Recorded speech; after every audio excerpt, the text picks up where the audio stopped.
Not to be broadcast is brought to you by vibe.ng. Barely 2 years ago, the king of Iwo land, Oba Abdul Rashid Adewale Akombi, and his Jamaican queen, Chanel Chin, were pretty much, couple goals all over the internet. But things have now hit the rocks and the allegations are very heavy. Sometime in 2019, a statement was released from the office of the king announcing that the couple had parted ways due to irreconcilable differences and that no one should grant Chanel any favors or opportunities in relation to the crown.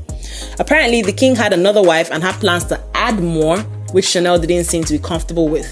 She was said to have moved out of the palace with her child at some point after she found out that the king was having an affair with a woman right there in Iwo land. Well, it has been less than a year of separation and the ex-queen has now come forward with very distressing details about her relationship with the king. She mentioned that the king raped her on their second meeting, after which he promised her marriage. It was my first time coming to Africa.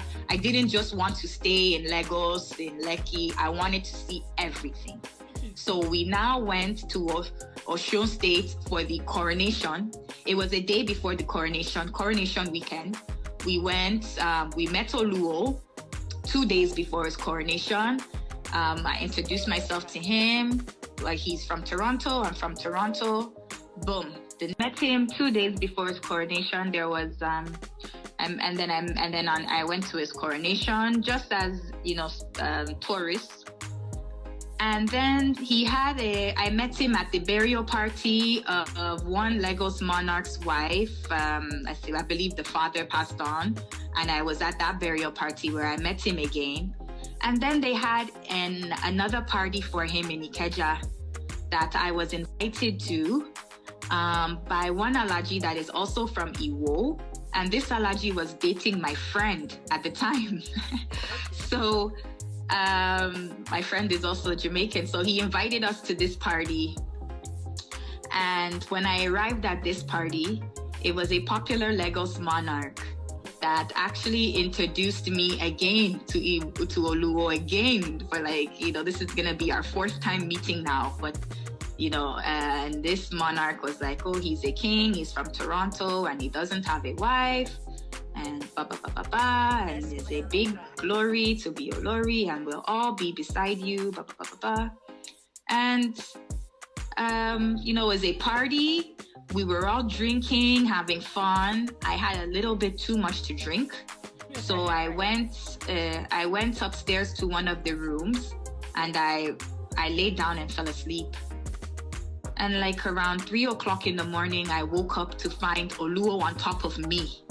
With my clothes were removed. I didn't have any clothes on my body, and Oluwo was on top of me.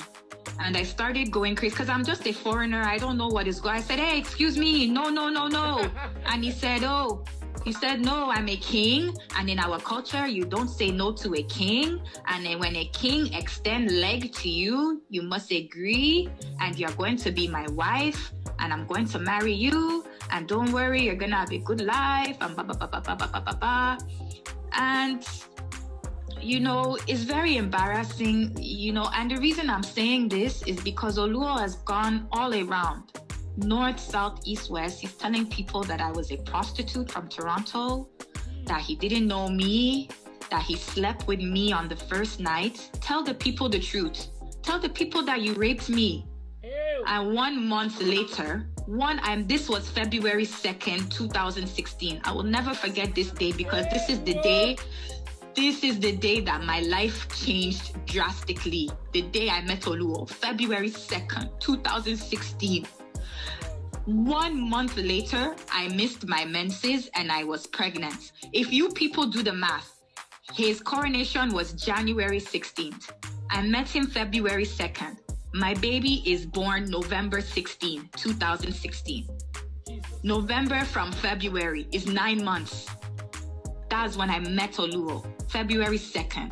I'm not going to say I was a virgin. I was not a virgin, but because he slept with me the first night, he raped me. The next day, he said, okay, we're going to Iwo, we're going to the palace, and I will make you queen. So I went with him. He told me I should pack all my load, and he's bringing me to Iwo to do marriage. Their first night also led to the pregnancy of their baby, who happens to be the king's 9th child. Chanel, who is now the 5th baby mama, claims that the king's modus operandi is to sleep with women, impregnate them, and promise he'll make them his queen right after. In another interview, she mentioned that in addition to enduring domestic violence in the marriage, the king was having sex with their 13-year-old maid. Upon confronting him, the Oba told her that his position as a king permits him to sleep with whoever he pleases, and I'm here wondering what sort of disturbing culture allows a middle-aged man sleep with a child young enough to be his granddaughter. Imagine I'll catch him sleeping around. I caught him in my bed on top of a 13-year-old girl. Caught him live. 13-year-old girl. That's humiliation to you, Your Highness. And his excuse is, I'm a king and I'm allowed to do these things. And it's, when I met him, I even expressed that I'm not interested in queenship because I'm not interested in all the concubines and all the other wives. It's something that I know I cannot handle. I'm not born African. I'm of African descent, but I'm not born in Yoruba land. The ex-queen claims that the Oba saw a text on her phone from a man, which the Oba held onto as evidence of her cheating, and upon their separation, Chanel mentioned that he said he has used her star, and because of that, she will never amount to anything purposeful. Now, if we backtrack a little, we can already tell that there were red flags all over the place upon their meeting. Not to say Chanel made a bad decision to agree to become his queen, because she probably didn't know any better. But agreeing to marry a man who took advantage of your drunken state says a lot about what you should expect in the future. Anyone who rapes you is also very likely to beat you up and do all sorts of vile things to you. So following him at that point, it seemed like, she knew what she had signed up for. He was married before he met Chanel. Why weren't there questions asked? Was there any decent investigation done as to why he was not still with his first wife? And as for putting her away because of a text she received from another man, if the details are true, there's very little to expect from a woman suffering neglect and violence from her husband. When she left in 2018, she must have been advised and, apologized to. But what has her own case amounted to? Divorce. Honestly, this seems like a situation that could have easily been avoided. Now the queen seems to be seeking some form of help with this expository interview that she has granted, and we hope this is not endangering her further. I personally think that the queen needs to just make peace with this particular part of her life and try her best to move on for the sake of her sanity and the sake of her child. All things being equal, she should get justice for the rape and domestic violence claims, but we all know how tough that is likely to be, especially now that it involves a Nigerian king. The part that I really don't get is him telling her that he has used her destiny.